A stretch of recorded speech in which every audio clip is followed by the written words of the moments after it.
పల్లి చట్నీ దోశ, ఇడ్లీ, ఉప్మా, చపాతీలోకైనా చాలా చాలా బాగుంటుంది ఇలా చేస్తే చట్నీ.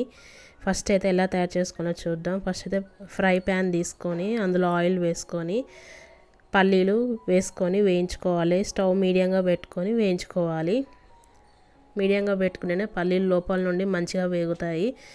ఈ పొట్టు అంతా చిట్లేటట్టుగా వేయించుకోవాలి. మొత్తం చిట్లి ఇట్లా సపరేట్ కావాలి.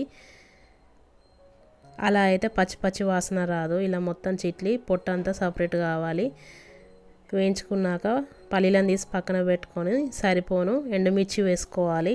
ఎండుమిర్చి వేసుకొని వేయించుకోవాలి. ఈ చట్నీ టేస్ట్ అంతా పల్లీలు వేయించే దాన్ని బట్టే ఉంటుంది. పల్లీలు మంచిగా మీడియం ఫ్లేమ్ మీద పెట్టి వేయించుకోవాలి. తర్వాత గుప్పడి కొత్తిమీర తీసుకొని మంచిగా వేయించుకోవాలి ఆయిల్లో. ఇలా వేయించుకున్నాక స్టవ్ ఆఫ్ చేసేసుకొని ఈ వేయించుకున్నాయన్నీ మిక్సీ జార్లోకి తీసుకొని జీలకర్ర, తగినంత ఉప్పు, వెల్లుల్లి రెబ్బలు వేసుకొని గ్రైండ్ చేసుకోవాలి ఫస్ట్. ఇలా గ్రైండ్ అయ్యాక వాటర్ పోసుకొని కొద్దిగా వాటర్ పోసుకుంటూ చూసుకుంటూ పట్టుకోవాలి చట్నీని.